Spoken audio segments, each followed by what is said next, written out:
Episode 5. We are starting our wide receiver rankings for you all, ranking our WR1s. Uno, listen. Unos.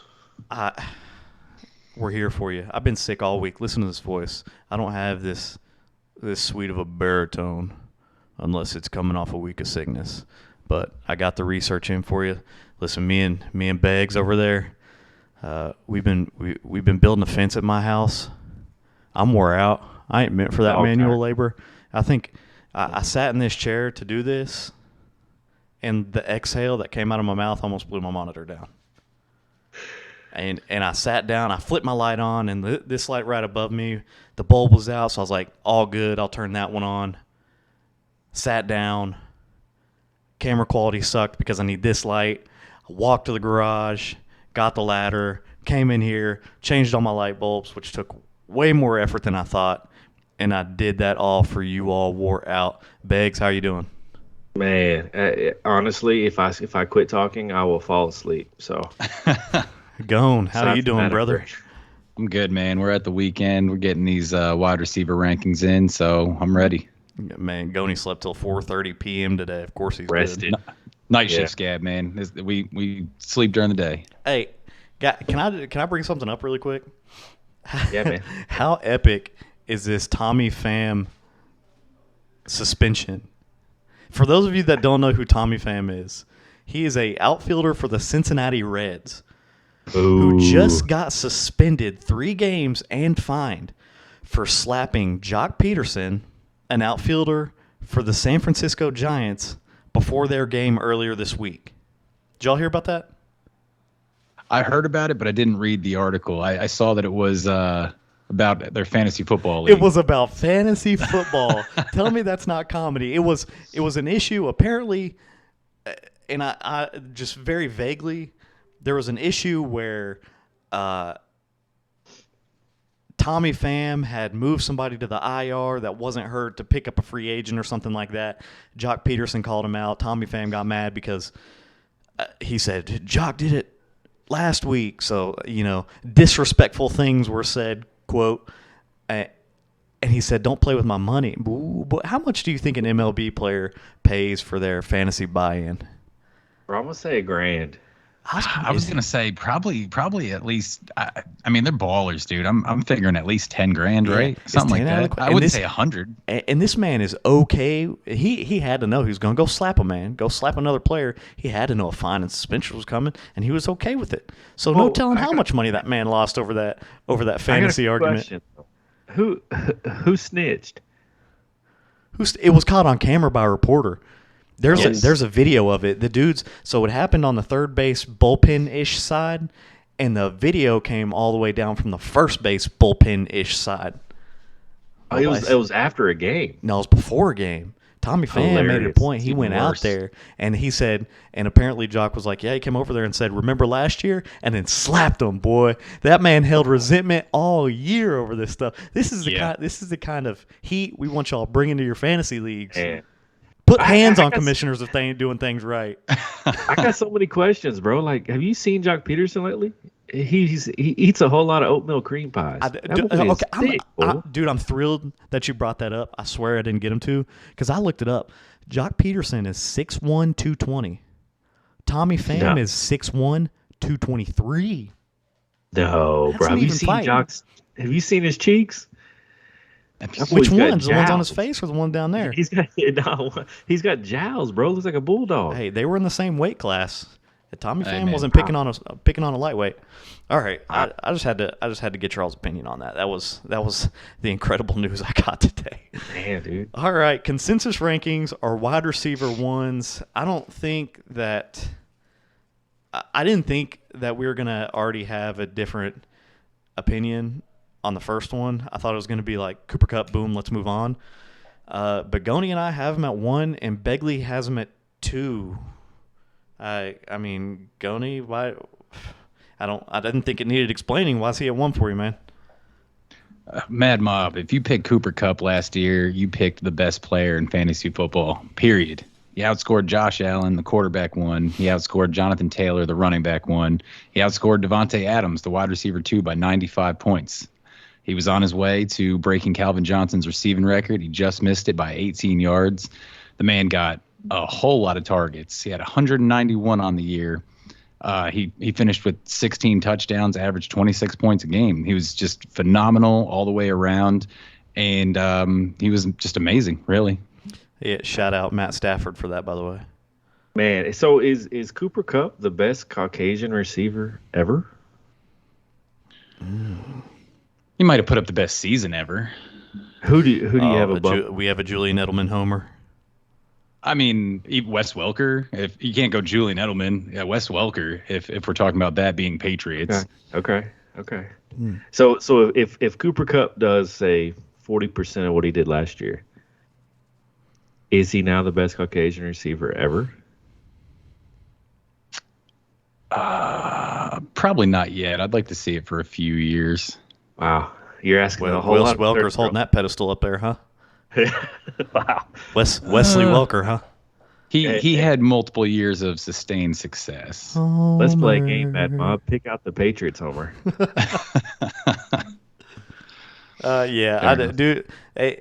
It's Sean McVay's offense still. He's a clear number one. The man was number one in pretty much every important wide receiver statistic last year, and a 30% target share. That's not to be sniffed at. The only thing, I can definitely see a regression from last year. I don't think he's going to almost break Megatron's record next year. But a clear regression for me still leaves him at the WR1. And we'll go to WR2, and this will allow Begley to explain himself better because he swapped the 1 and 2, where me and Goni have Justin Jefferson as the wide receiver 2. Begley has him as the 1. So why Justin Jefferson over Cooper Kupp for you? And so I had a hard time trying to find some stats showing how players typically perform after, a single elite year.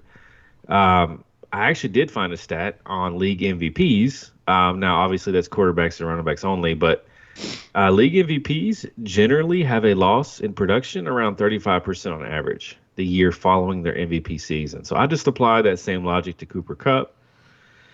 He graded out just a hair below Justin Jefferson, man. So don't beat me up too bad. They're 1A and 1B. Okay, there is going to be regression, but it's hard to gauge how much. For J. Jeff, man. Look, I mean, from year 1 to year 2, his targets are up 30%, receptions are up 22, and receiving yards were up 15. It's a first-round draft pick. Typically, year 3 is when they explode. Obviously, he's already exploded, but I think the sky's the limit for this guy, man. I love the new coaching staff. Kevin O'Connell and Wes Phillips come from L.A. You're looking at a high-powered offense out there. I think they get a little more creativity than Mike Zimmer had. Cousins is signed to 2023. There's continuity. The sky's the limit for this kid, man. Super talented. I agree, Goni. Yeah, I mean, Beggs pretty much just hit everything. He averaged just under 20 points a game. He had double-digit points every game last year except for 1, 7 of which went for 20 or more. 10 targets a game. Cousins loves to throw to him no matter where he is on the fields. He finished with the most air yards in the league. And he's an elite wide receiver. I don't see him losing his target share with KJ Osborne and an aging Adam Thielen hanging around. Few receivers get into the 165-plus target range, and because of that and the production he's given, I can't really put him any lower. That's exactly the words I used. Is he's already the number 1, but like he's still got the increase in productivity due to the aging Adam Thielen. It's not the Adam Thielen of old. That's that's more of a name now than anything. Something that I like about the kid is. I get that he's played 2 seasons, but the man ain't missed a game. And the best fantasy player is an available fantasy player. And I mean, it's 2 seasons, but this is the NFL, man. Not a lot of people play full season. At least you can find more people that miss 1 or 2 games than people that actually play them all. So that was definitely a big plus for me when looking through Justin Jefferson's stats, which. That I could have looked through it for days. Number 4 in receptions, 2nd in yards, all that stuff like you've already mentioned. But just being available is a huge thing for me. Number 3, Goni, our boy, boy. boosted us in the playoffs last year for that championship. Helped us smack Team Begley right in the mouth. Mm-hmm. Man. Jamar Hey, some people have all the luck. Chase. I had him at 4. Lo siento. I love you, Jamar. You all had him at 3. Goni, why do you have him at 3? First off, shout out to Jamar Chase one time. Hand delivered us the championship. Just once, man. Delivered a championship to Wayne and I in our dynasty. We went out and traded for Jamar at the beginning of last season when he was getting dogged and disrespected by the media and the fantasy community because the reports of him having trouble creating separation, and people making a big deal of him saying that the NFL ball was different from the college ball. He just came out and delivered the second best rookie wide receiver season of all time, finishing behind Randy Moss by how much? 0.1 points. 0.1 points. We gave up Cole Beasley and James Robinson to get Jamar Chase, and he carried us. Man, we're bottom good. line, yeah, dude. Bottom line, if you believe in your guy, don't listen to what other people have to say about him. Go get him.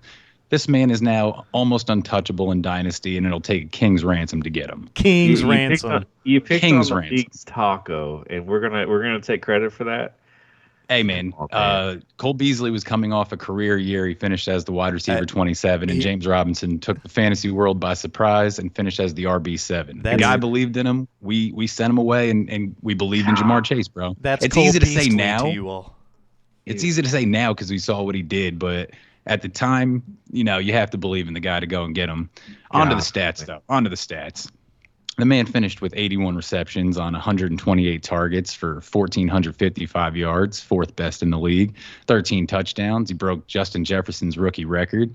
The man's got game-breaking – what's that? Lasted 1 year. Oh, yes. He has game-breaking talent and the ability to put up 200-yard games. He did it twice last year, once being the Fantasy Super Bowl with the 266-3. Averaged 18 points a game. 12 of which went for 13, 6 of which went for 20.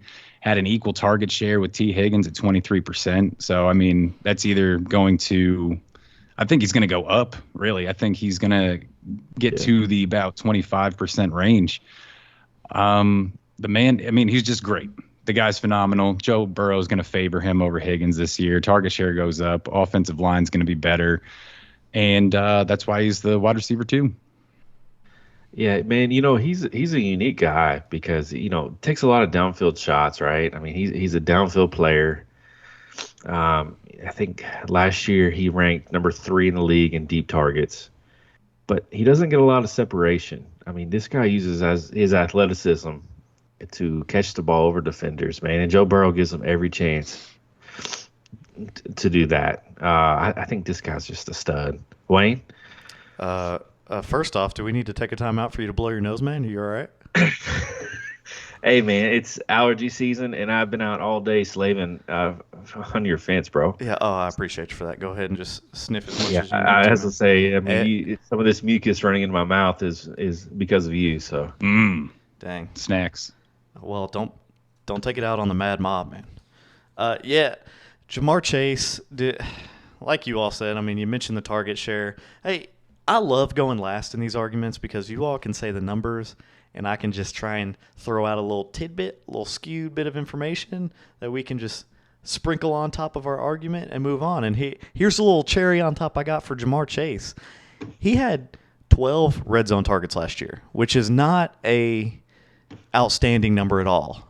But of those 12 red zone targets, 100% of those targets were in the end zone. So that means when the Bengals are throwing it in the pay dirt, they're looking at Jamar. And that's tutties are what take a okay game to a great game in fantasy. And if they're constantly looking at Jamar when they're in the end zone, you've got more great games coming your way. Because like they said, that Cincinnati offense is going to be phenomenal next year. Joe Burrow's going to sling it. He's going to have more time. And just look for Jamar Chase. I honestly think, looking at our top 5, I think anybody that we mentioned in our top 5 has a clear route to be in the WR1 next year. Yeah, man, absolutely. I mean, got plus T. Higgins is hurt right now, right? I mean, they're talking about him might missing at least the preseason, if not game weeks 1, 2, right? Last I heard.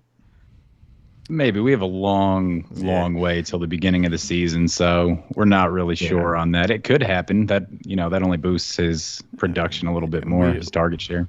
Yeah, and we don't know if he heals like Cam Akers or AKA the Wolverine of the NFL.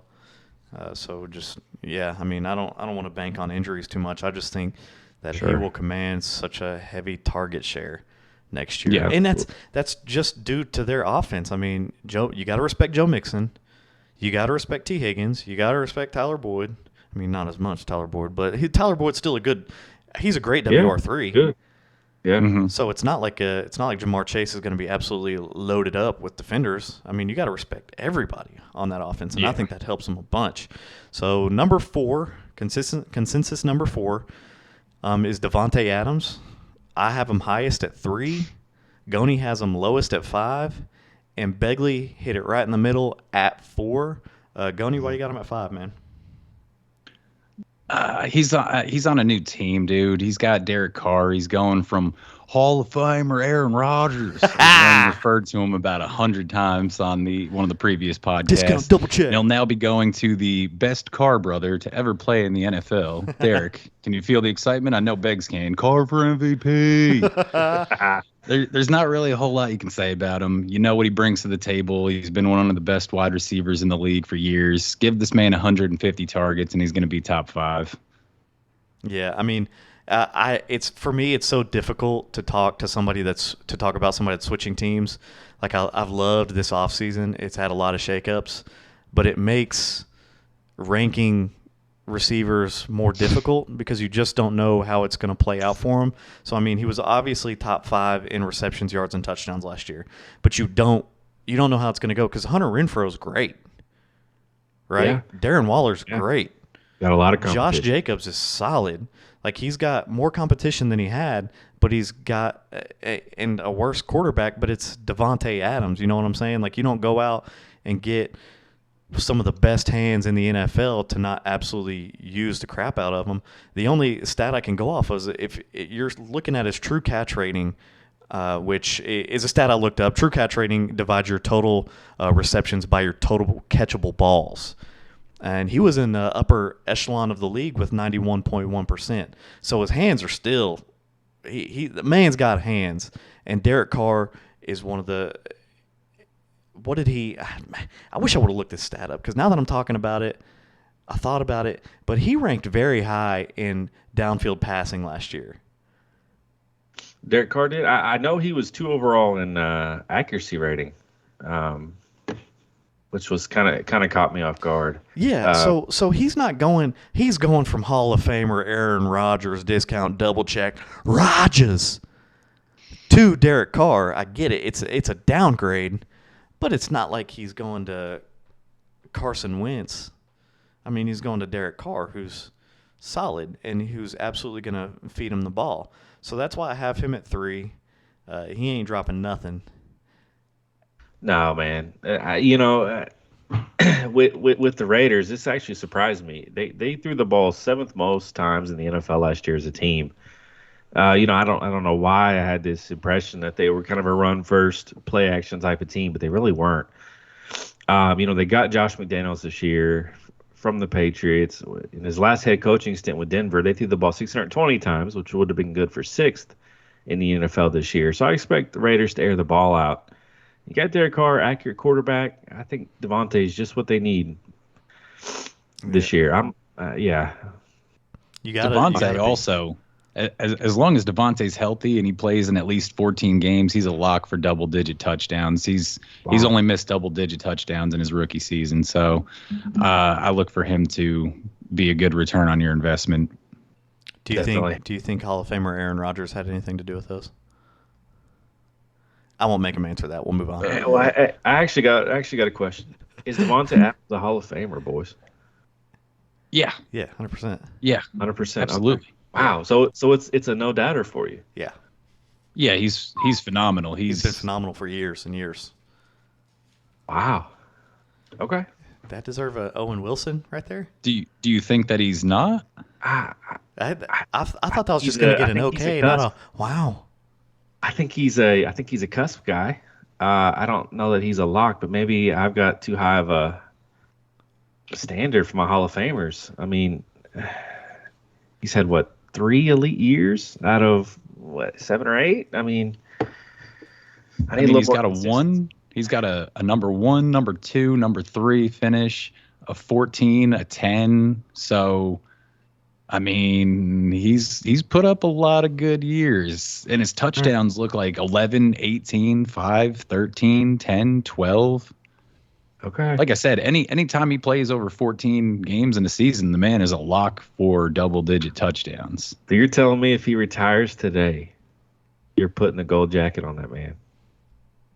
First ballot. Not first ballot, no. But he'll get Probably there. not first ballot. He'll get You there. think he'll get there? Okay. He's all still right. got years to play, but he's certainly on his way. Okay. All right. But we digress. Number 5. Sorry. No, I love digressing. Let's go down these rabbit holes. Number 5, Stephon Diggs. I have him at 5. Begley has him at 5. Goni has him at 4. So Yep. Goni swapped Davonte and Stephon. Yep. So Goni, why are you higher on Stephon Diggs than Davonte Adams? Just the overall better offense, better quarterback, elite quarterback. He had 103 receptions on 163 targets last year for 1,225 yards, 7th in the league, 10 touchdowns. You might have been a little underwhelmed by Diggs if you had him last year coming off his 2020 season. He was pretty solid all year, giving you double-digit points every week except for 2, but he really only had one explosion game that could have won you a week, that being Week 10 against the Jets. He had 30. The targets were there. Jets. He had 163 of them, and he seemed to be a little out of sync with Josh Allen. He only brought in 63% of those targets, which was good for 55th in the league. He had the second most air yards, second most unrealized air yards. It means the opportunities were there and that there's definitely room for improvement. He had the second most red zone targets in the league. Allen loves to look for him, and I don't expect it to change. Last but not least, he had the second most total route wins, which is just the amount of times he beat the man covering him. He had the second most in the league. He's an elite wide receiver, plays in an elite offense, and that's why I have him at 4. Yeah, I have him at 5. It's not like we're very different. Right. The emergence of Dawson Knox. Whatever you think of Gabe Davis, you think he's Jerry Rice. I think he's kind of somewhere just a little bit less. Man. I think it knocks into his total volume a little bit. His volume, his targets were similar the last 2 years, but I think they have a few more weapons now. What do you think, Wayne? A few more weapons, maybe outside of the wide receiver room. Yeah, I agree. Devin Singletary came on late last year. They drafted Cook out of Georgia. You saw what Dawson Knox did. Yeah, I think there's less competition in the wide receiver room Sure, than I there agree. was last year. He was top 10 in receptions and yards last year. So now that there's a little less, it's like him and Gabe Davis running down the field. So I don't see any reason why he can't be up there again. And like Goni said, he was second in the league in red zone targets with 34. The only guy that did better than him was Cooper Kupp, who did pretty much better than everybody else in every statistical category last year. The man had 26.4% target share last year. For me, with a less crowded wide receiver room, that's going to go up, which is already insane because 26.4% target share is great. He's got a great quarterback, high-powered offense, and a division that's going to probably demand a lot of shootouts. So that's why and me and you are in agreement. We both have him at the 5. Yeah. We're all pretty close on this one, so we're not necessarily arguing with each other. That's my point. It's a high-powered offense. Yeah. Less competition. Already gets a high target share. I think he's. If you got him at your WR1, you are. Check. You're happy.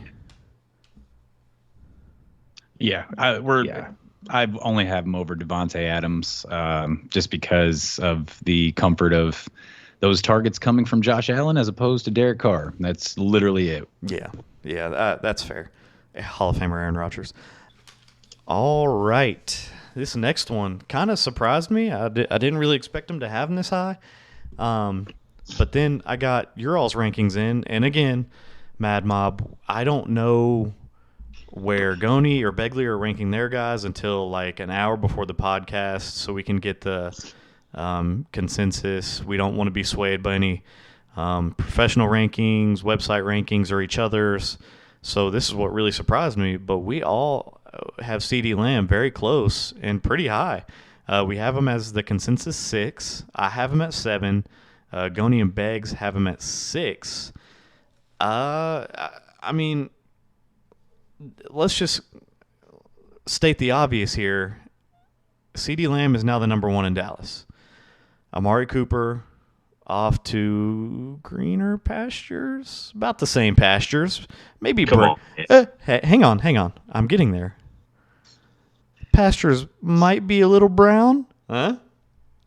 No. Okay. Listen, Amari Cooper and Cedric Wilson are gone. That's 165 targets between the two of them that are now literally and figuratively up for grabs. 165 targets. That's a lot of targets to now divvy up between CeeDee Lamb and a not so talented Michael Gallup that just got paid. So I see him up there. He had a 20% target share last year, and that was with Amari Cooper and Cedric Wilson and Michael Gallup. That's 20% target share is pretty solid. That's definitely going to increase.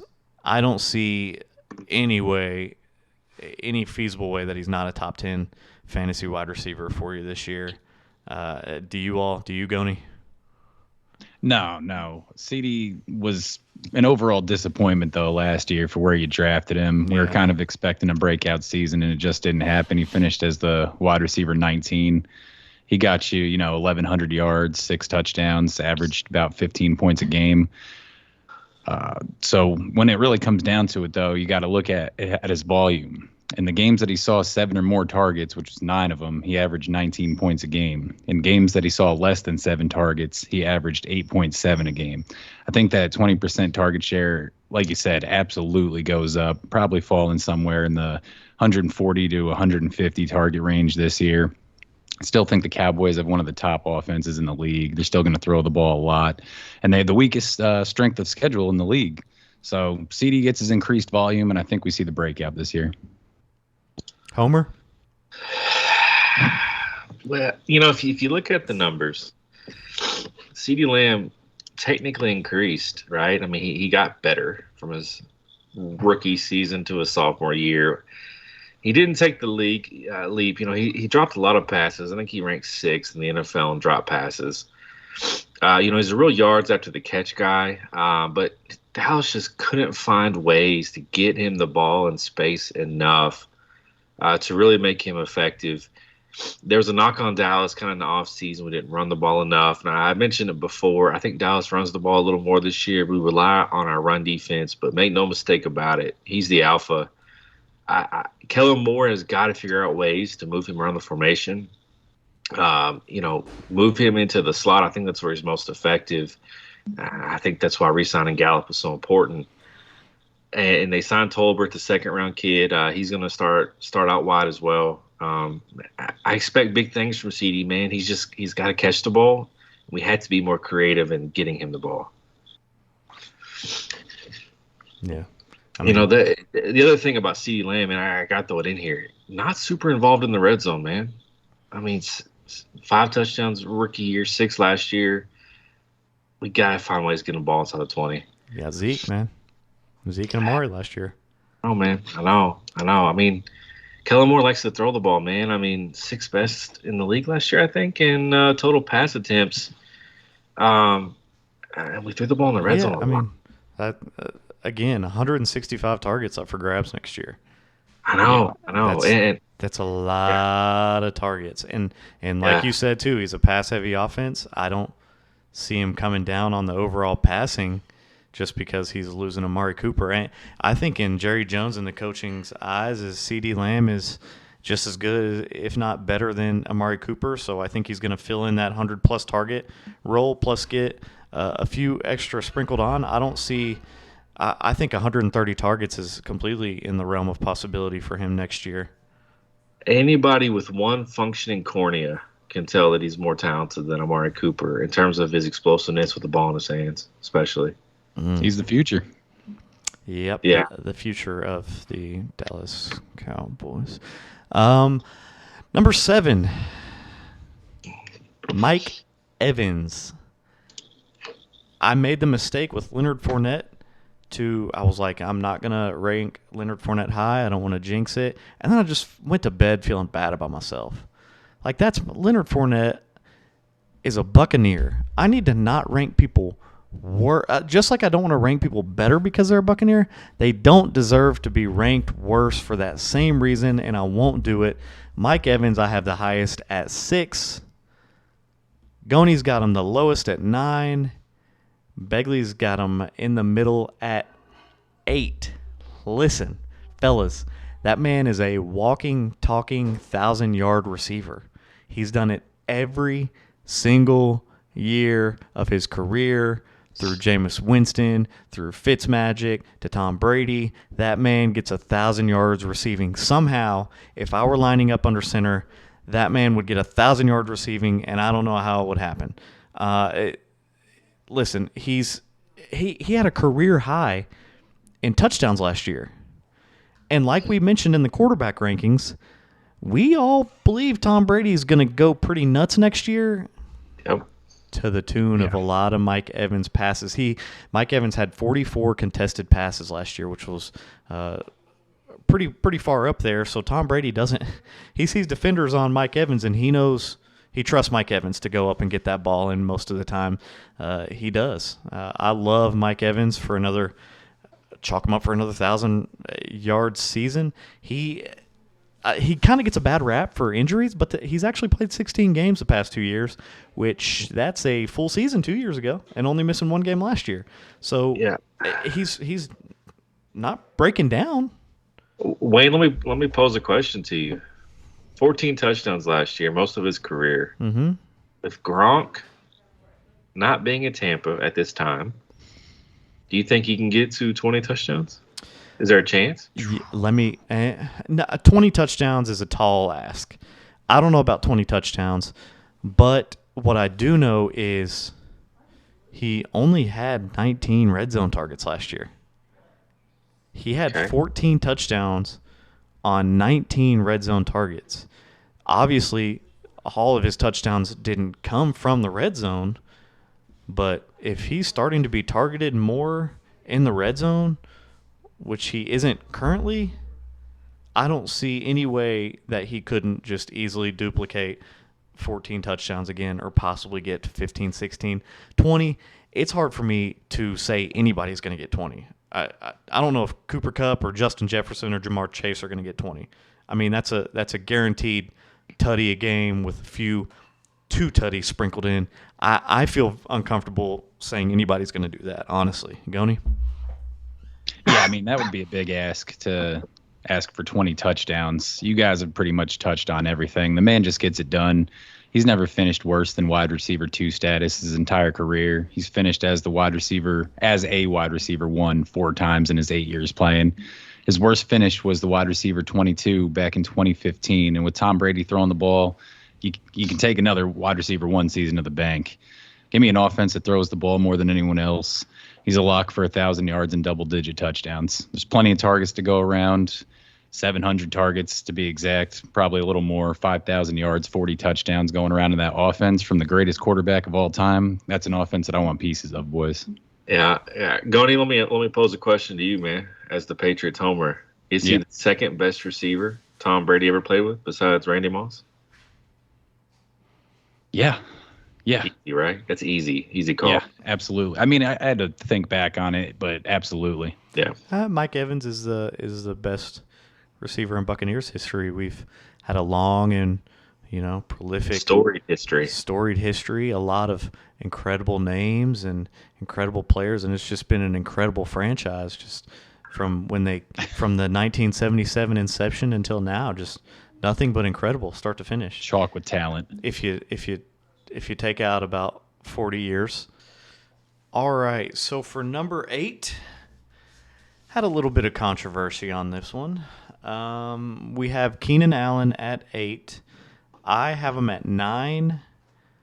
Begley has him at 7. Goney almost shoved this man to WR2 status, having him at 12. Couldn't believe mine when I read it. I tell you what, Begley, you tell him why he's just dead wrong. I mean, listen, Goney must hate volume. I mean, he just must have a thing against it because Keenan Allen is a volume monster. Now, I mean, he has a higher target rate, a higher target share than Mike Williams, more routes run, higher snap share. He's targeted in the red zone more than Mike Williams. I just don't see any risk here. I mean, he's got a much higher floor than Mike. And I'm comparing him to that because, that's who he's fighting for targets here. I mean, a pure volume guy. I mean, on average, the last 5 years was was the number 9 wide receiver. If you take out last year where we had to play with Tyrod at the beginning of the year, he's averaging out to finish about 7.75. Mr. Consistent. He's on the back end of his prime. I think he's got a few more years left. He's just an absolute mismatch in the slot. Goney? I mean, you sound like you're making an argument that I don't want him in the wide receiver 1 conversation here. It sure seems like it. I mean, you don't have him in the WR1 in that receiving room, so. I do. I have him at the 12, actually. WR1 in that receiving room. Oh, in the receiving room. Yeah, no, I think Mike Williams takes the leap. I'm kind of planting the flag on him this year. Listen, we'll stick to Keenan Allen. Yeah. Listen, Mad Mob, spoiler alert, Mike Williams got buoyed into a WR1 because of this guy. Because of Goney. So this guy. Go ahead and give us your Keenan Allen blurb. And go ahead. Yeah, no. I mean, you already know what he is, man. He gets all the targets. He's super consistent. He's great. It's just he's 30 years old. That usually begins the decline of a wide receiver. I think that, as you said, he's going to still have more productive seasons under his belt. I just think they're going to be less productive year after year, starting this year, really. He plays in a phenomenal offense, and Justin Herbert's going to throw the ball a million times. So, I mean, I don't have anything against Keenan Allen whatsoever. He's going to be great. He has a higher floor, but I just don't think he has as high of a ceiling as Mike Williams. To me, Mike Williams is their downfield guy. I love Keenan Allen. Just, again, he's an absolute volume beast, 25% target share. Listen, he also ranks 5th in the league with 60% contested pass catches. 5th in the league, and that man's still got hands, straight bear claws. 60% of contested passes he catches. That's an insane number when you're in the NFL. And I think part of that is due to Mike Williams. I mean, Mike Williams, you got to respect him. He's the deep ball threat. DBs are going to shade over there when it comes further down the field, and that helps Keenan Allen out more. And you got to trust, if you're Justin Herbert, you got to trust a guy that can go up in coverage and come down with that ball over half the time. That's why I have him higher. That's why I have him at, honestly, the RB9, higher than Mike Williams. The best. Yeah. Wide receiver. Wide receiver 9. What I say? Did I say running back? RB9. RB. Doing a little Debo action. I'm not splicing that out. It was a mistalk. I brain farted. RB9. I said it. It's whatever. WR9. Sorry, Matt. Well, I can understand why you mistalk when you're hearing such outlandish things as wide receiver 12. Thank you. Good cover. Good cover. Good cover. He had more receptions last year than at any year in his career. He had second most touchdowns last year of any year in his career. Second most targets. Does that sound like a guy who's declining to you at age 29? Is there a big difference between 29 and 30? No. Just historically looking at the data, the decline starts in the age 30 season. He's never been a big touchdown guy. Eight touchdowns has been the ceiling for his career. I mean, he had 6 last year, 8 the year before, 6 in 2019, 6 in 2018, 6 in 2017. He's a floor play. He's just volume and everything. 6 touchdowns isn't a whole lot. He finished as the wide receiver 10 last year. He could easily slide back 2 spots. It's not outlandish. It's pretty outlandish, but it's okay. He slides 2 spots and it's outlandish. Mad Mob, get the fire here, the pitchforks. I just like him, man. I mean, like I said, I prefer for my wide receivers in Dynasty to get a lot of targets and a lot of catches. Some people may want different things from their wide receivers, Mad Mob. No, here's the thing. It's not necessarily where he has Keenan Allen ranked. It's just that he's got Mike Williams better than Keenan Allen. That's just what that's why we got our pitchforks out. Is we just don't understand where that came from. But let's I'm gonna try not to. What you got for us, Beggs? I said I'm sorry to cut you off. I said he got him higher, but much higher. Yeah, much higher. Yep, you're right. I kind of, guys, let's reel it in. I'm dying to get to Mike Williams. Let's do our due diligence here. Give him the number 9 and the number 10. 10, yins are gonna like 10. Let's give him number 9, which is Tyreek Hill. I've got him the worst at 12. Goney's got him the best at 8. And Begley is right in the middle at 10. I've got him the furthest back at 12. Still a WR1. Goney's got him the highest at number 8. And Begley met us right in the middle at number 10. Goney, why you got him so high? I have him so high because he's still an elite wide receiver with elite speed, man. He got traded to the Dolphins in the offseason. Now Tua's got him and Jalen Waddle as the deep threats there. He finished last year with the Chiefs phenomenally. He finished as the wide receiver 6. I know he's coming to a new offense, but I expect him to have at least 23 to 25% of the target share there. They love to throw the ball. They had the 8th most pass attempts in the league. I expect that to stay the same, maybe grow a little bit just because of the weapons that they have. He was top 12 in total route wins last year. I expect that trend to continue. That's just him beating his man, plain and simple. They also made a big move to bring in Taryn Armstead from the Saints to protect him, which is huge for the offense. So I think we see a better Tua this year, and Tyreek continues to make plays. Yeah, here's my thing. He wins a lot of his routes against his man, but that doesn't really help when you've got DBs well aware of Tyreek's existence and always shading his way. So he only caught 20% of contested passes. So the man needs an accurate pass in his breadbasket. Yes, he gets open most of the time, but he also ranked 31st in the league with 1.68 yards separation. So what that is, your yards of separation, that's when the ball gets to you if it's a catchable pass. So 31st in the league with only 1.68 yards. And that's solely because he's phenomenal. Everybody knows he's great. He beats his man almost all the time, like you said. But they always got DBs back there to help with Tyreek because you have to. So my thing is, he only caught 20% of contested passes. He ranked 31st in separation. Once the pass got to him, he needs a good pass. He's obviously downgrading a little bit from Patrick Mahomes to Tua.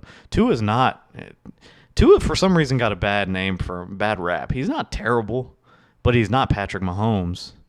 So that's why I don't see him being a top-tier WR1. I still have him at 12. That is a WR1, just the worst one. I don't know with his lack of ability of catching contested balls and his lack of ability to get separation solely because safeties are cheating his way, not because he can't beat his man. Because for the 10th time, Tyreek's going to beat whoever's lining up against him 9 times out of 10. He's phenomenal. I just don't know how Tua's going to do with him in that offense, especially with Jalen Waddle and Mike Gesicki taking everything in the second level. Begley? Man, did y'all struggle as hard as I did with Tyreek Hill? I really did. Hard for me. It was hard for me to get him at 8. I'm not going to lie.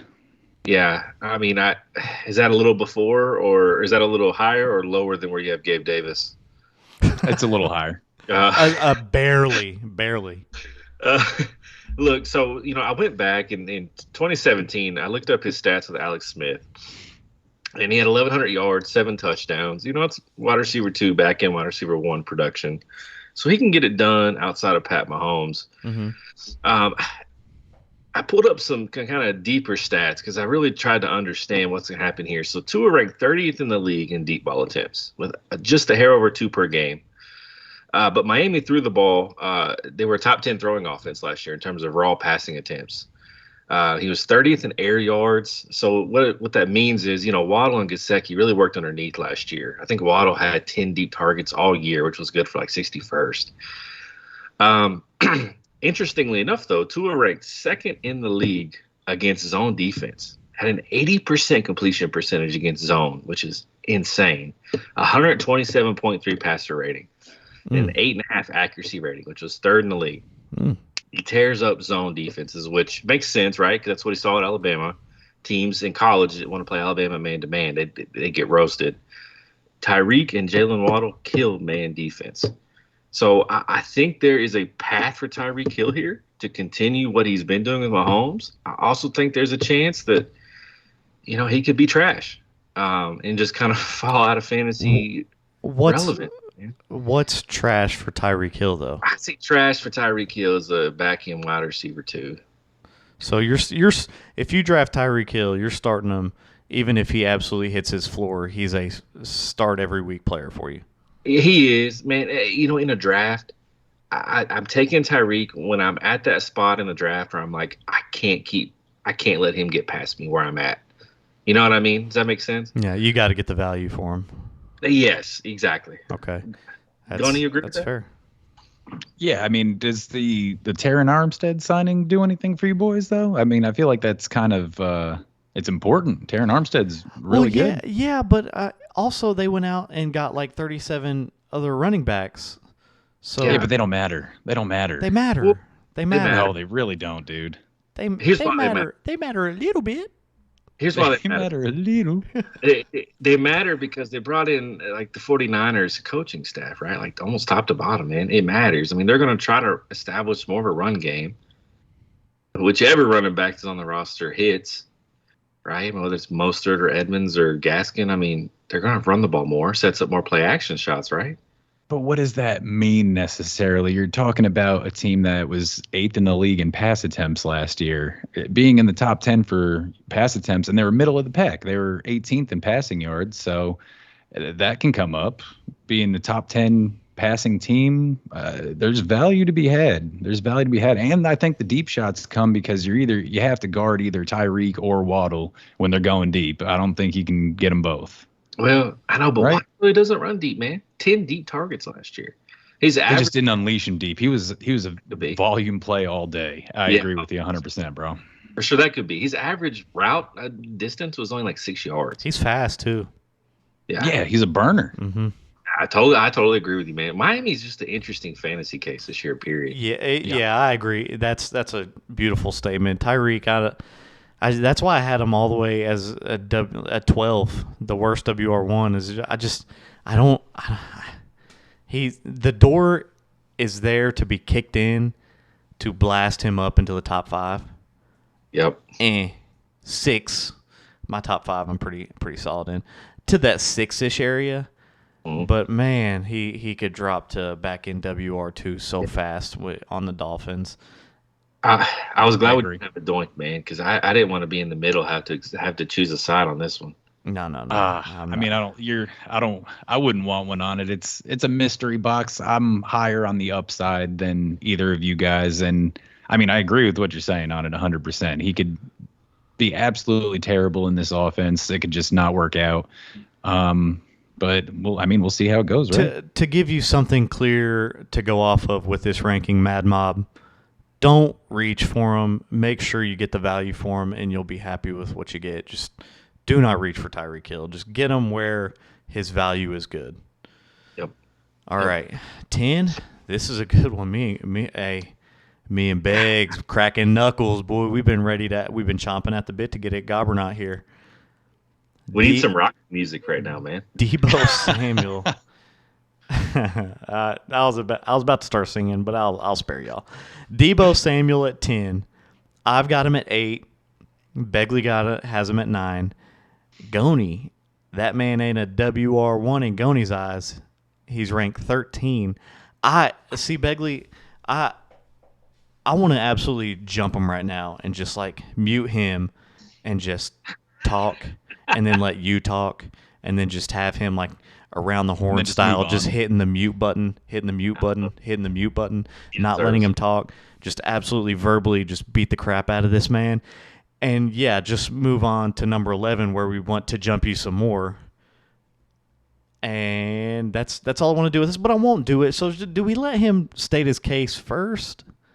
Yeah, man, we'll save the best for last. Yeah, let's let him state his case first so the people can hear that, and then our beating that we give them afterwards will be what's freshest in their minds when we move from Debo.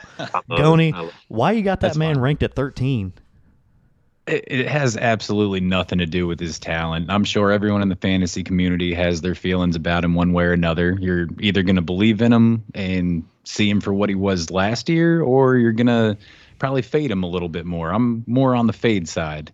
I mean, he's not going to get the rushing work that he had last year. He might get some attempts, but there ain't no way he's putting up 8 touchdowns on the ground this year. Not a single way at all. Nah.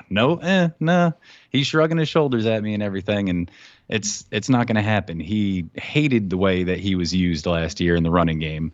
So I could see a few plays here and there, but not nearly as consistent. You're going from Jimmy G to Trey Lance. Jimmy G is an established passer in the league. He finished with, the 12th most passing yards last year. I don't think Trey Lance cracks that. I think Trey Lance's fantasy value comes from his legs. The Shanahan offense is really good. I think the offense will be just fine. Debo is an elite talent. I'm not going to lie to you, Mad Mob. I was dogging Debo hard. I had him further down in my rankings, looked into the advanced metrics, brought him up. I almost made a doink bet with Beggs a couple weeks ago, and I'm kind of happy that he didn't want to take it. He was a little unconfident in him finishing as a wide receiver 1 to take the bet. Shame. But looking at it now, I'm really the one that is lucky he didn't do it. So just the combination of the rush work and the transition to Trey Lance, that's why I can't put him in the wide receiver 1. I think he's ball backs a little bit. I need a Lannister behind me waving the shame bell. Wayne, you go ahead, man, and I'll wrap it up on this one. All right.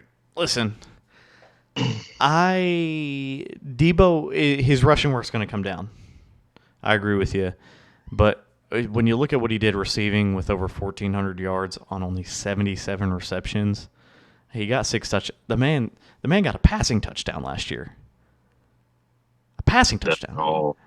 Four points. 8 rushing tutties. I'm not saying, he's a quarterback too. Listen, Goney, what's the sound? Whatever the around the horn mute button is, that's the sound I want, and I need it. I'm pushing it. I'm pushing it right now. Now's your time to take your beating. Perfect. All right. 1,400 yards, over 1,400 yards on 77 receptions is extremely efficient. I agree with you. He's not going to have 365 yards rushing again. He's not going to have 8 rushing touchdowns. But that's why we're bringing him back a little bit. I mean, the man had 27.8% target share on an 81.4% snap share. I mean, the dude's going to be on the field, and the dude's going to be getting work, and the dude is hyper efficient with the ball. A little stat here. Hey, whenever we're looking for our fantasy players, what do we want out of them? We want volume. Let's make it even more basic. We want points out of our players. No, It's Last year, Deebo Samuel led the NFL in fantasy points per target. Give me them targets. Them targets is spicy, boys and girls. And I want just put it in my veins. Put that Deebo Samuel efficiency in my veins. I want him top 10. Begley, would you like to piggyback? oh my gosh! Listen, man. I think Debo has the highest ceiling of anybody in my top 12. First of all, have you heard the smoke? Could be a Cowboy, 2022. You heard that, Wayne Goney? I did not. I haven't heard that. I mean, I expect the homer to let the wishful thinking win through there. Just hypothetical. If he's a Cowboy, does his value go up or down? Down. Goney? I think his volume will his target share goes down for sure. I think it'll go up though. Just better offense, better passing offense. Mm-hmm. So when I was looking up Debo, man, similar to Cooper Kupp, right? I was prepared to totally fade him as a regression candidate. Mm-hmm. But once you really get to looking at the stats, man, they're special. So, Kittle and Ayuk played 14 and 17 games last year, right? Each. So these are numbers not born from injury. Gone, okay? These are from a healthy offense.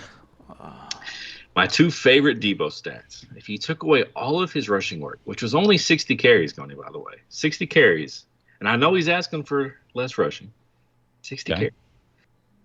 If you take away all of his rushing stats, he's wide receiver 10 last year. Mm-hmm. If you take away 60 what about his passing touchdown? Oh, I didn't do the numbers, but he might jump to 9. Okay. Okay. All right. Onward. I don't know about you guys. I trust Shanahan, and I think at the opportunity cost of those rushing attempts, they'll find other ways to get him the ball, right? Jet sweeps, screen passes, things like that. My other favorite Debo stat, his juke rate last year was at 49.4%. That's higher than any running back in the NFL. He was better at evading tackles than any running back in the NFL last year. Going with you know what that means, man? You get him the rock and you let him work. Number 2 in yards after the catch. Number 1 in yards per reception. 1 in yards per target, as Wayne said. 4 in yards per routes, and 2 in juke rate. All right, these stats are independent of the quarterback. I don't care if it's Garoppolo. I don't care if it's Lance. I don't care if it's Jamarcus Russell back from the dead. You get him the ball and you just let him. You get him the ball and you just let him eat. He gets his on his own. I think that right there is enough justification to have him in your top 12 with a super high ceiling. Goney? Man, I just don't know if he does it on a year-long scale. I also don't think he gets to 1,400 yards again, man. I'm not talking about all those metrics, the juke rate. I mean, he's still going to evade his tackles when he does, but I remember seeing a bunch of times last year where he got hit with the screen and he'd take it 60, 70 yards to the house. I mean, the guy had, just quick math on it, probably 20 yards per catch, I'd say. That's going to be hard to maintain with so many big plays that he had last year that went for touchdowns, like 50 plus yard touchdowns and whatnot. So it's just the consistency, the offense, the quarterback, and the elimination of, well, maybe not the elimination, but the downgrade of rushing opportunities. That's all. I think I disagree with you there slightly in that it's a skill. Right? I mean, those big runs, sure, he may not get a 45-yard run and a touchdown, but he has enough skill to consistently make it a 20-yard run, catch and run, right? Yeah, absolutely. I mean, to me, that's something that from a skill perspective, man, I think this guy is in the upper echelon of athletes in the NFL. He's built like a linebacker, man, 5'11", 215. No, I agree, but the difference between a 20-yard run and a 45-yard run for a touchdown that's points, man. That's points that come off the board when you're talking about a fantasy finish. That's all. That's what does it for me. Man. He's quarterback proof. That's why I love him. Quarterback proof, hyper athlete. Mm-hmm. With Trey Lance last year, I was surprised, right? He had 3 weeks with Trey Lance. 35, 16, and 17. Right. Are you upset with that, Goni? No, I'm happy. I'm very happy with that, dude. Give me Trey Lance. Give me Jimmy G, man. It doesn't matter. Let's keep the smoke pillowing here. Oh yeah. We might set it. We might set it on it. fire here. We've got the friction building. Oh boy. Hot take incoming. Smoke is building at 11, and it's all Goni's fault. We have Let's take Mad Brick. Mike, hang on. Okay, well, a little bit Begley's fault. We got Mike Williams at 11, which is exactly where Begley had him back in WR1. I got that man at 14 outside of WR1 in the upper 2 range. Goni's got this man at 7. He's got this man better than Tyreek, better than Mike Evans. Can you say that again, Wayne, for the people in the back? 7? Mike Williams at 7. Better than Keenan Allen, better than Mike Evans, better than Tyreek Hill. He's got him all the way up there. I'll speak on it first. I'll let Goni state his case last and leave the impression on the people here. Listen, the man had 76 receptions on 129 targets. He had 9 tutties.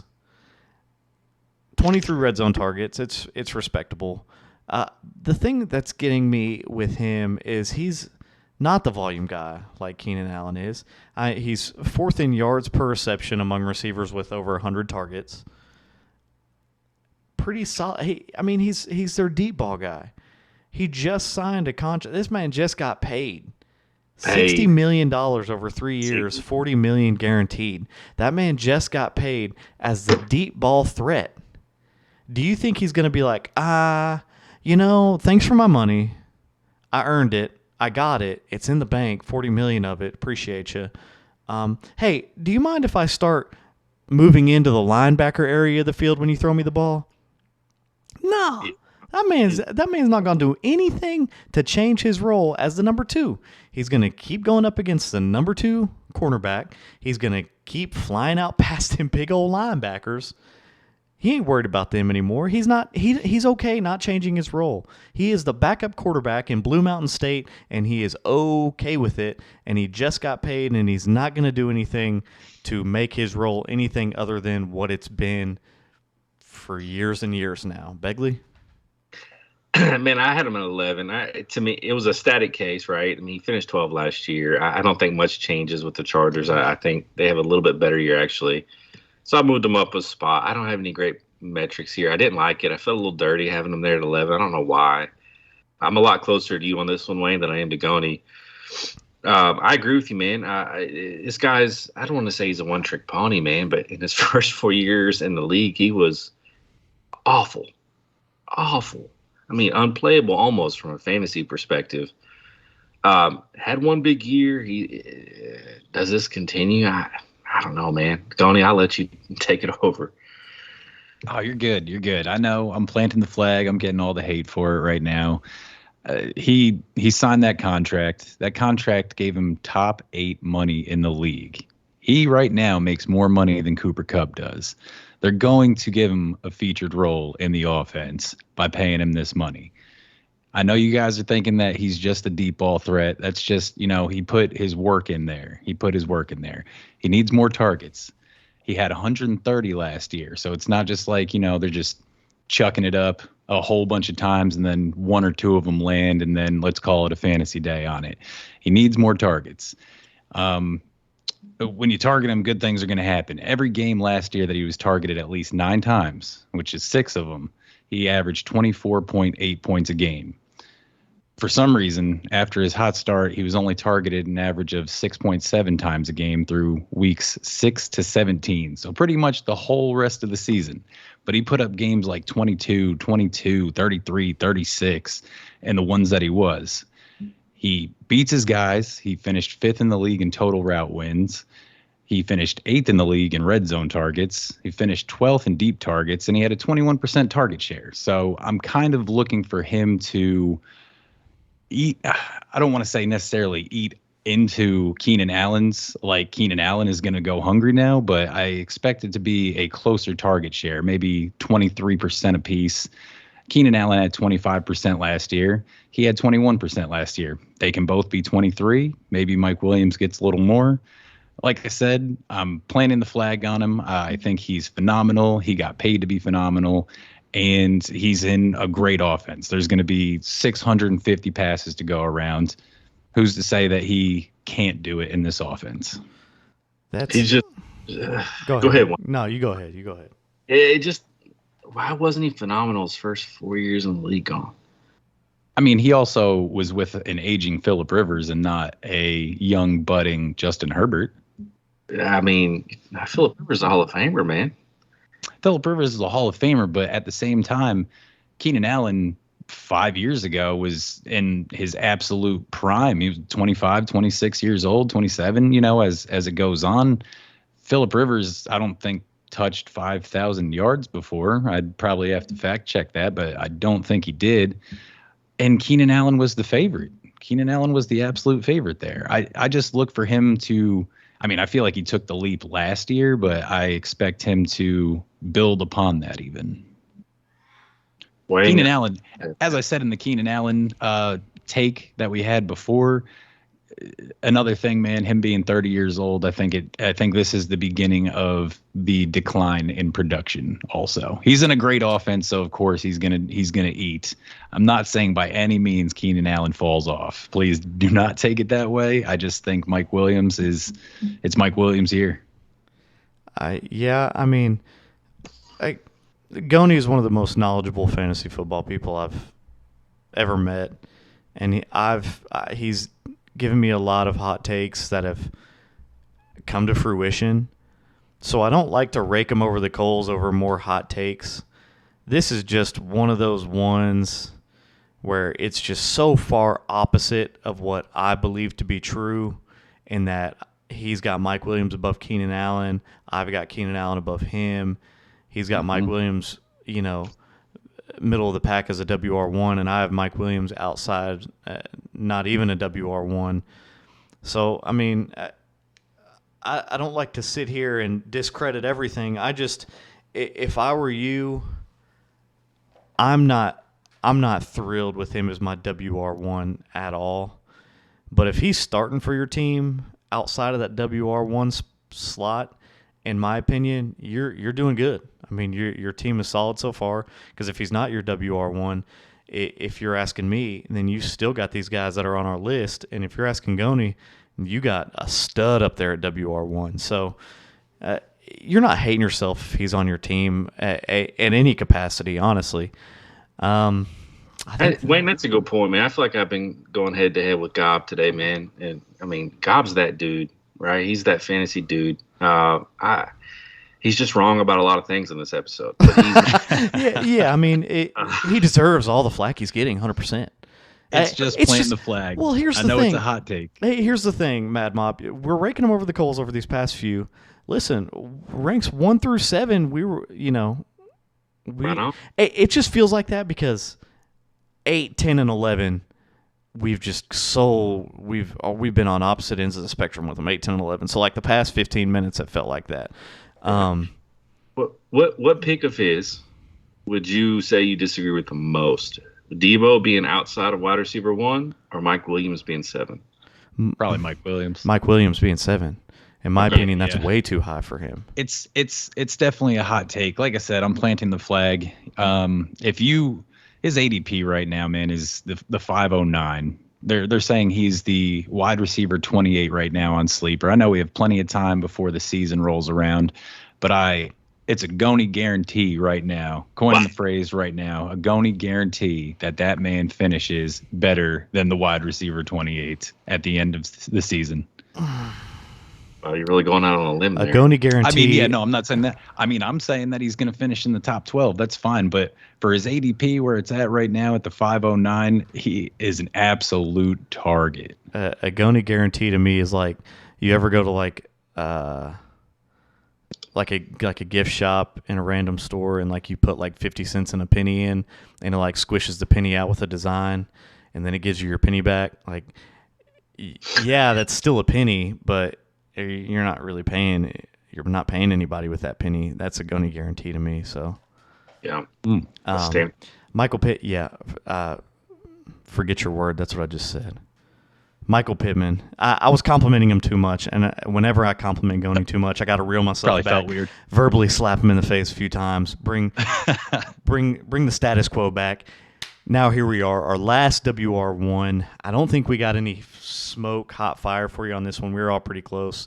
All have him as our number 12 WR1. We all have as a WR1, all within 2 ranks. It's Michael Pittman. I got him higher, Junior. The Junior, J.R. Michael Pittman Jr. It's not his father. Make sure it's Junior. I have him at 10. Goni has him 11. Begley at 12. Listen, I have him here. This is a rush-heavy offense. It is a run-first offense. Everybody knows that the Colts are going to run it. And everybody knew they were going to do that last year. They had Carson Wentz doing it last year. They have a more respectable Matt Ryan. Not much more respectable, but respectable nonetheless, Matt Ryan. And in that rush-first offense, the man still amassed 129 targets. I mean, that's very solid. If he can, turn more than 88, into catches, he was over a 1,000-yard receiver last year. And this was a run offense. Still got over 1,000 yards receiving and 6 touchdowns. I feel like that can increase slightly with Matt Ryan, which slots him in nicely as a back-end WR1. And again, he didn't miss a game last year. I mean, the best stat about a fantasy receiver is availability. Healthy, didn't miss a game. I feel like he does slightly better in the receiving game with Matt Ryan there, but obviously it's the Colts and they're still a rush first offense. Yeah, man. I mean, I agree with you. I think that's what it limits his potential. All right, as a fantasy player, is just in the offense. He's going from an inaccurate quarterback, to an accurate one, right? I mean, 29th in the league was Carson Wentz, 4th was Matt Ryan.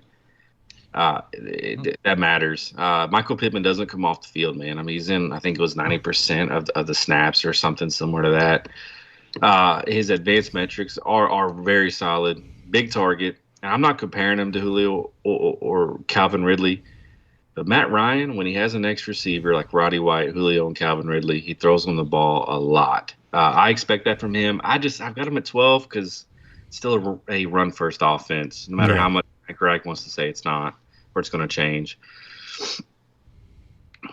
Goni? Yeah. I mean, we're all right here. We're not really going to get into it with each other over 1 or 2 spots worth of difference. I mean, you guys pretty much touched on everything. What really changed though there? They brought in Matt Ryan. He's taken over for Carson Wentz, like you said. Pittman enjoyed a breakout season last year. He finished as the wide receiver 17 with Carson Wentz, so it looks good. He had a 25% target share last year.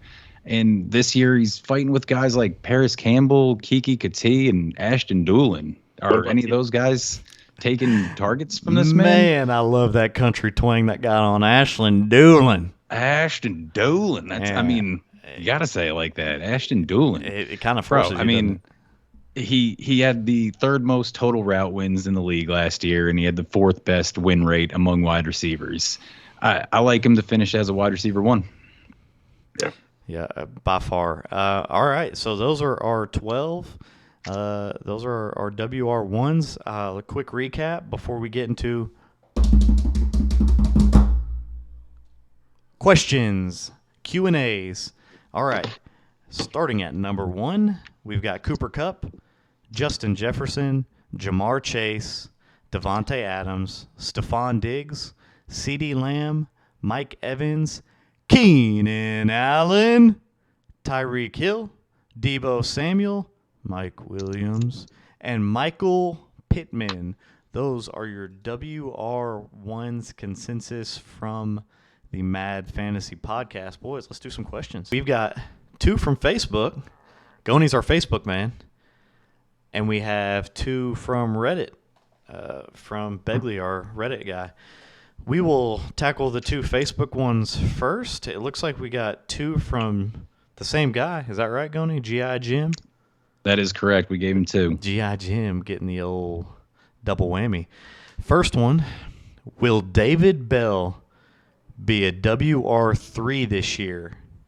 And what is his path to becoming a WR2? We'll let the Facebook man tackle this one first. I mean, he saw this question and deemed it good enough to make it to the podcast. So what's going on with Senor Bell? I mean, I think G.I. Jim was taking a dart throw here on David Bell. You're looking at him coming into the offense. I know Deshaun Watson is very appealing at quarterback. A wide receiver 3 this year, I mean, I can't really see that. You never know. A breakout could come. They have Amari Cooper there. He's obviously the one. Donovan Peoples-Jones is the 2. He's not really super exciting. And then you have Jakeem Grant, who's never been exciting. So, I mean, he's a big target. He's, I believe, 6'1", 212. Maybe if you put him in the slot, he ran a 4.5 40, I believe. So he's not really fast. He's not going to be a burner on the outside for you. He's going to have to be very touchdown dependent, I believe. That's probably what you're going to like to see out of him this year.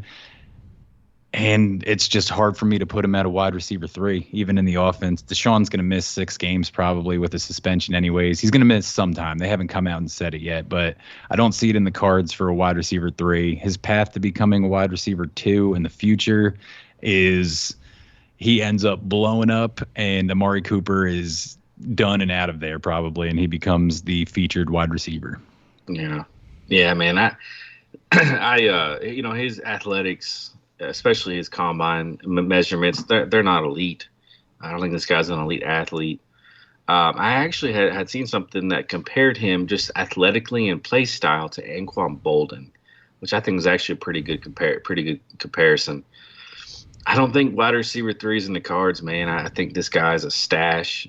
He's a taxi squad play this year. You see how the Browns offense shakes out. I mean, you know what Stefanski wants to do, man. He wants to run the ball and work off play action. I can't get there, man, on a wide receiver 3. I think Donovan Peoples-Jones may have to miss some time. I don't know. I think a lot of things have to go right. A lot of things, yeah. Yeah, for him, he's not even a WR3 on the Browns right now. So if you're talking from just a straight fantasy top 36 receiver in the entire league, I don't think he sniffs that this year, especially for 2. I mean, his path in a dynasty, maybe if Amari Cooper broke both his legs and used the shattered bones to stab Donovan Peoples-Jones in the shins, maybe later on it's possible, but while taking PEDs. Yeah, while everybody's just popping PEDs. I don't see it. Like Goni said, I mean, he's not overly athletic. He's a pure dart throw and a finger cross, because you have players that aren't overly athletic that are successful just because they got hands. So you just never know. Just stash them. It doesn't cost you anything to toss them on the taxi for a year. Just stash them. Just see.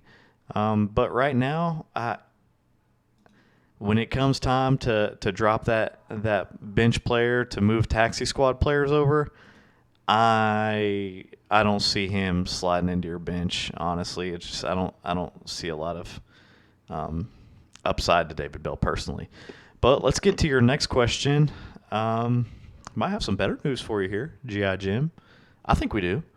Can Curtis Samuel and Robbie Anderson return to WR3 flex value, or is it time to trade them? Begley, you want to start with this one?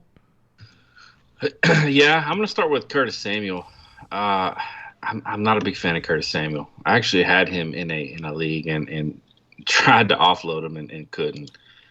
He had the injury last year. It's a crowded receiver room in Washington as they're trying to really draft a lot of skill players. I mean, they picked up Jahan Dotson this year with quite a bit of draft capital. You still got Terry. You got Diami Brown, who they drafted last year. He's a gadget guy. you're putting a lot of faith in Ron Rivera to get him into the offense in creative ways. I just don't see Carson Wentz being able to get this guy to wide receiver 2. Is that what you said, Wayne? Wide receiver 2? 3, flex play. 3? Yep. I don't see it, man. Not with the way the offense currently runs. I mean, you got McKissick and Robinson, and you got Gibson. I don't think he takes any of their work in the backfield like he did in Carolina. It's kind of a weird fit in Washington for me. I don't see it. It's a lot of mouths on a not so high-powered offense. I was going to say a lot of mediocre mouths to feed. Yeah, I'm the same. I mean, he's young. He's only 25. Mm-hmm. So I mean, it's possible that he could do something, but I don't have a lot of faith in it. You're kind of banking on Ron Rivera, kind of his love from the Carolina days to hopefully sift back over here to Washington. I don't like banking on that, especially like Begley said, with all the different talent that they have there. I don't see Curtis Samuel ever popping back into fantasy relevance personally. Goni?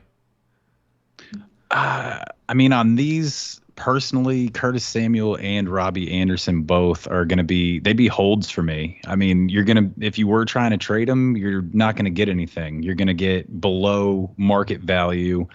They've both, looked good in the past, but injuries and just poor play has definitely knocked the volume down.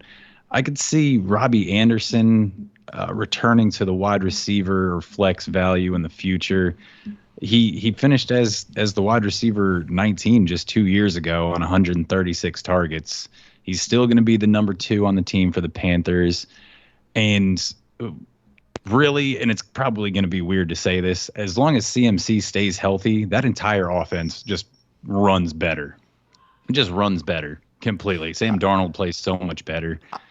And that bodes well for him. I think he could be the better of the two and actually get you to wide receiver 3 status. Curtis Samuel, like they mentioned, he's too gadgety. There's mediocre mouths to feed there, and I'm just not a fan. Yeah, Robbie Anderson, he's the good news in this.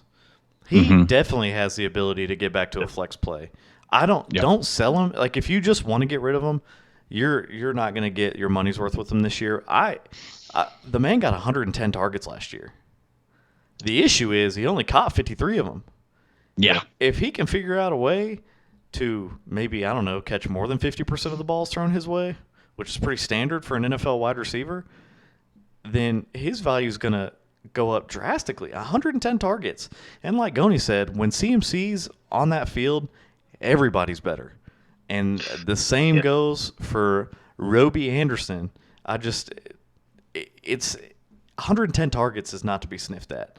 He has got to figure out a way to catch 70% of those, and then you're looking at a clear flex play week after week. Honestly, he's the silver lining of the Curtis Samuel Robbie Anderson debacle is there is a clear path to flex play status for Robbie Anderson, and I think, and this is my opinion, I think he gets there this year.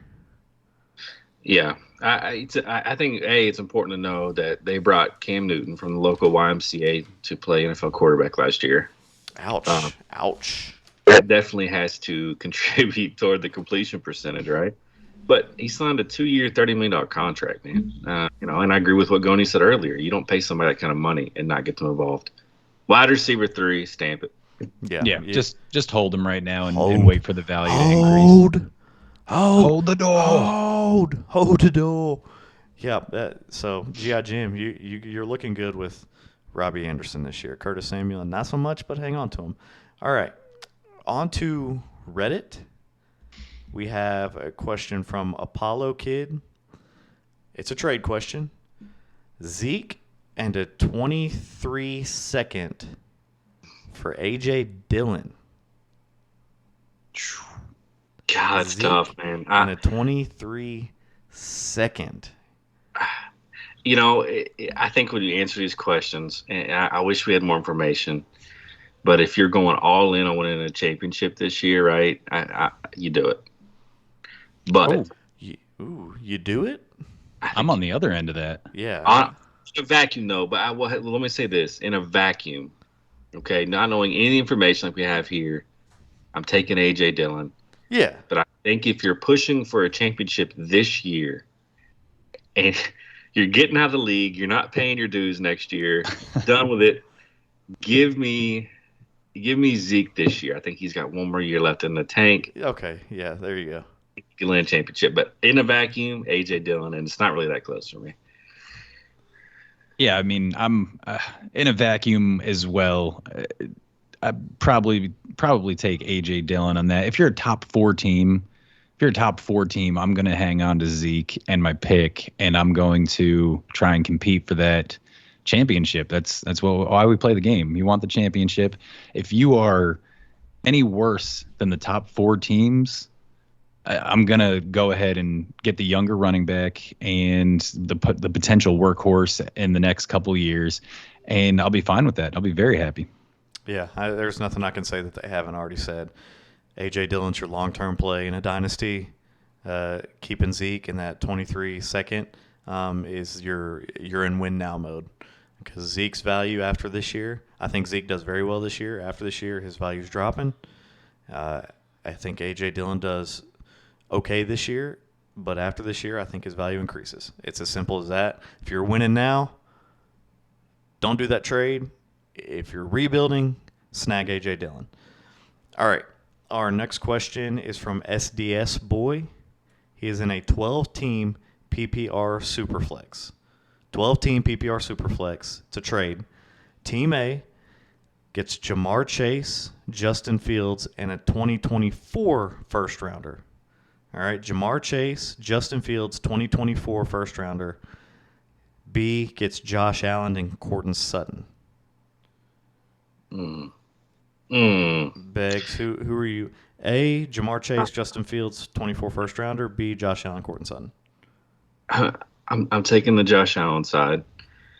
I have a burning hatred for Justin Fields.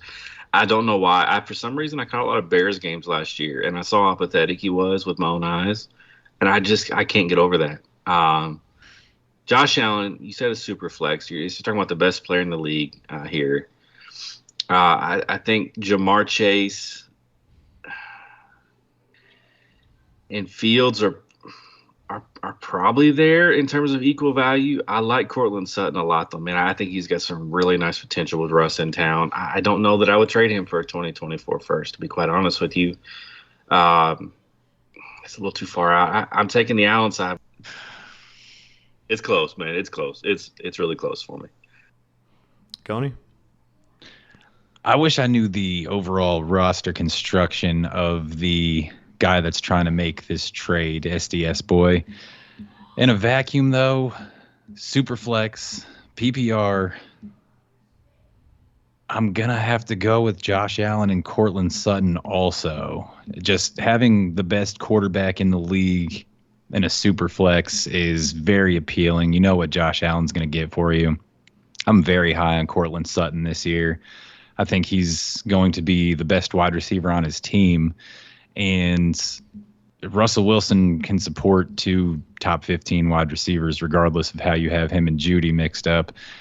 Justin Fields, I mean, you got to like the upside for him with his ability, his rushing ability. I know Beggs absolutely hates this man, absolutely hates him. I love Jamar Chase. Wayne loves Jamar Chase. We all know that. We talked it up.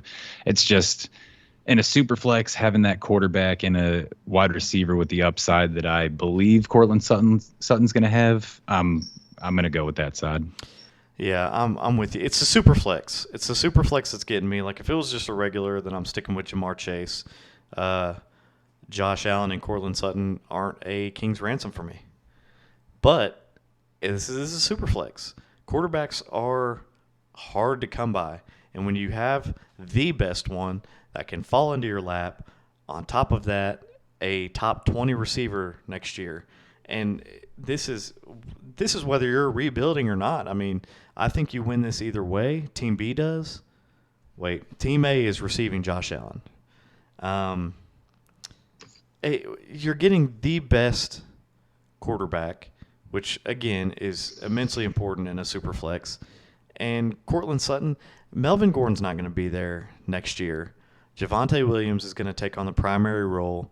I feel like they're going to tone back overall rushing next year because there's only going to be one primary back. And like Goni said, Russell Wilson can easily support two great receivers in Cortland Sutton and Jerry Jeudy. In a super flex, you got to take the best quarterback and a top – give me a top 20 receiver and the best quarterback in a super flex over a top 5 receiver and a garbage quarterback and then a 24 first. I mean, you don't know what that's going to get you. I mean, that's a dart throw. Especially not knowing what that pick is going to be. It might be the 10th, 11th pick, and then it's even more of a dart throw. So just give me Josh Allen in that super flex. Give me Cortland Sutton. Take the hit at receiver because the gap in what you're getting going from Justin Fields to Josh Allen is going to more than cover the gap that you're losing going from Jamar Chase to Cortland Sutton because the age difference for both of them, they're all young. Everybody involved is young. It works longevity-wise. Josh Allen, Cortland Sutton, get them on your team, and you're good to go. I've got, gentlemen, I've got one more trade that's hot off the presses. Ooh. Would you trade Jamar Chase for 3 firsts and Deebo Samuel? What are the first rounders? Are they all this year? Are they all 24? No. Are they spread out, 23, 24, 25? Spread out. What's the 23 pick? Just the first round, unknown. What's the 22 pick? The 1.12. I do not consider that a king's ransom. Therefore, I am out. Access denied. Okay. All right. Hot off the presses. Beggs just tried to sneak in a little play for Jamar Chase from our dynasty team here. Yeah, he really did hot off the presses. I'm surprised I didn't get a notification from the app that he was requesting that trade. He was Mad Mob. He was trying to catch us slipping. Team Jamar Chase. And wide receiver 10? Team Jamar Chase. All right. You know what would look really good behind us, Goni? What's that? Right on the wall. One right there and one right there. Right there is where I'd put my Jamar Chase jersey, and right there is where I'd put my Austin Eckler jersey. If either of you listen and you want to make that happen, we'd really love Begley just to stare at those jerseys because those are what really just put them in the dirt all last year while we just galloped off into the distance to that fantasy championship. Where are you going to put your DJ Moore jersey? I keep it right here. Right in my Goni, heart. what about your Gabe Davis truck decal? When are you going to put that on? Well, I don't have a truck, but I have a bumper sticker on the way. So when he gets into the top 25 this year, plant the flag, hot take. Top 25, Gabe Davis, draft him. Dude, I think I have him at 25. I think I have him at 25. I also have him ranked at 25. When we get there, I know, No. Beggs hates him. He sleeps on Gabe Davis bed sheets. I'm convinced. I don't have him at 25. I don't have him at 25. Close, though. I won't have him in my top 40. We won't see his name on the podcast, so sorry. I think that's out of pure hatred. Would you like to do a doink bet? The difference between 25 and 40? Hey, you done goofed me, boy. Yeah, you opened the door for me right there. Oh, yeah, I don't have him at 40. Honestly, I think I need to look at my rankings again, but I think 26, right? No, I think he was pushing closer to 30. Okay. Good save. Mad Mob, we are doing the same thing we did for the running backs. We are going to come at you middle of the week with the wide receiver 2 rankings.